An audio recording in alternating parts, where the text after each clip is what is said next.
como é que vocês estão? Estamos aqui na primeira aula do quarto bimestre, essa é a aula 1. E o nosso assunto é sobre o going to, que é um futuro, imediato futuro, né? Imediato futuro. O que quer dizer isso? É um futuro imediato, um futuro que vai acontecer logo, né? E aí, por exemplo, geralmente ele vem, quando ele está dentro do contexto, ele vem acompanhado com um advérbio de tempo, tomorrow, ou então next weekend, né? Que é o próximo final de semana. A gente está aí determinando quando é esse futuro imediato. Então, como é que a gente faz a formação desse imediato futuro? Vou explicar aqui para vocês dentro do exercício, que aí fica bem fácil para vocês fazerem. O que vocês vão usar aqui? Vocês vão usar aqui o going to, e ele não é nada difícil. Por quê? Vocês vão fazer, colocar aqui o verbo no going to, que é esse imediato futuro, usando aqui esse verbo principal. Porque isso aqui é um auxiliar para formar esse imediato futuro. Então, o que vocês têm que fazer aqui? Vocês vão colocar o going to. Por que tem esse to aqui no meio? É uma preposição, porque going é verbo e o by aqui, no caso, a palavra aqui que está dentro do parênteses é um verbo também. Não pode ficar verbo e verbo. Então, a gente usa a preposição to para separar esses dois verbos. E aí eu vou usar aqui o going to e vou colocar aqui no caso, o verbo que está aparecendo dentro do parênteses. E todos eles vai acontecer isso. É o que eu falo para vocês, gente. O inglês para verbo é muito fácil. É muito mais fácil até do que o português. Então, assim vocês vão fazer. Mas acontece que em alguns momentos pode aparecer na forma interrogativa esse going to. Sim, pode aparecer. O que vai acontecer é vocês vão fazer o seguinte. Porque na hora que vocês forem fazer o going to, não esqueça que tem que usar o verbo to be. No caso aqui, my father. Qual é o verbo to be que entraria aqui? Is. Então vai ficar, my father is going to buy. Quando eu for fazer a forma interrogativa, esse is, tô dando um exemplo aqui, tá, gente? Esse is aqui vai vir pra cá, pra frente do sujeito. Vai ficar, is my father going to buy a car? Aí eu vou usar o ponto de interrogação, se fosse para fazer a forma interrogativa. E para eu fazer a forma negativa, ficaria, my father isn't going to buy a car, tá? O que vai fazer a flexão da interrogação é quando o verbo to be, ele vai para frente do sujeito. Na forma negativa, ele vai ficar ou isn't, ou aren't, ou am not, tá? Essa é a forma do imediato futuro, going to. O outro assunto que eu falei para vocês, que é o nosso assunto aí dessa primeira aula, é referente. O número 2 aí a gente também tem o going to, tá? E vocês vão fazer a mesma coisa aí. Só que aí já tá o verbo, né? E o que vocês vão fazer aqui? Vocês vão colocar o going to. Não podem esquecer de colocar o verbo to be aí logo depois do sujeito. O sujeito tá aparecendo logo aí no começo da frase. E aí no número 3 é o que eu falei pra vocês. É colocar essa frase aí na forma negativa e também na interrogativa. Mas aí, para vocês fazerem isso, quando vocês tiverem dúvida, consultem lá a página 20 da apostila para vocês, que tem um quadrinho lá, a forma afirmativa, interrogativa e negativa.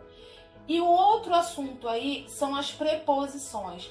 Essas preposições aí que estão indicando in, on ou at, tá? E aí a gente tem, lá na página 25 da apostila, tem um quadrinho bem explicativo sobre este assunto. Então eu quero que vocês vejam aqui esse quadrinho aqui lá na página 25. Aqui, quando eu uso aqui este quadrinho, quando que eu uso in? Quando eu uso só para mês, ou somente para ano, ou para a estação do ano, ou para período do dia. Quando a gente fala período do dia, manhã, tarde à noite. Eu uso o on quando está o dia da semana, ou então quando é o mês com a data e ano, tudo junto. Ou então quando é um dia acompanhado do período do dia, ou referente ao final de semana. Quando que eu uso at? Para a hora, para este período aqui, midnight, que quer dizer meia-noite, tá? Night, ou para data comemorativa. Então, que fique claro aí. É só vocês observarem aí o que está aparecendo aqui, ó. Aqui no caso, é o dia. Então, qual que eu vou usar? In, on ou at. Se é um dia, o dia da semana somente aqui, ó, dia da semana separado, eu vou usar o on. Aqui já tá me referindo à hora, então eu vou usar o quê? O at, que tá lá na regrinha, lá na página 25 de vocês, o quadrinho que eu mostrei aí pra vocês. O último exercício aí dessa aula 1 são os pronomes interrogativos. Pronomes interrogativos, o nome já diz. É pronomes que a gente usa para fazer frases interrogativas. Tem na página 21 da apostila de vocês, tem quadrinho lá. E aí, eu já dei, vocês já viram isso anteriormente, esses pronomes interrogativos. Eu tenho pronome interrogativo que a gente usa para se referir perguntando sobre lugar, quando eu pergunto sobre pessoa, ou quando eu pergunto o período, né, o tempo que vai acontecer aquilo, ou quando eu estou perguntando a causa. E aí, eu vou lá na página da apostila de vocês, tem esse quadrinho aí que tem os pronomes interrogativos. Vou mostrar aqui para vocês e vou dizer o que cada um significa. O where é um pronome interrogativo. Esse where, eu uso ele quando eu estou perguntando sobre lugar, tá? Where, onde? E aí eu vou fazer aqui a minha pergunta. Esse what aqui significa o que ou qual. Aqui eu tô usando o pronome when. O when, eu vou usar ele na pergunta quando eu estou perguntando quando, né? Então, em que tempo, em que momento isso vai acontecer. Eu tenho o pronome who, que aí é usado para quando eu tô me referindo a uma pessoa. A pergunta, por exemplo, who, no caso, quem foi no seu aniversário? Aí eu vou usar o who. E o why é porquê. Lembra que de português, vocês têm porquê para pergunta, que é um porquê separado, e eu tenho porquê junto, que é para a resposta.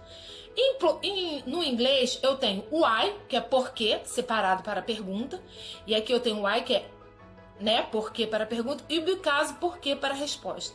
Então, para você saber, uma dica aí para vocês, você sempre vai usar o why quando aparecer na resposta because, tá? Então é isso que vocês vão complementar aqui nessas frases usando os pronomes interrogativos aí. Ok, gente? Então, essa é a matéria. Consultem a apostila de vocês, páginas 20, 21 e 25. Até a próxima.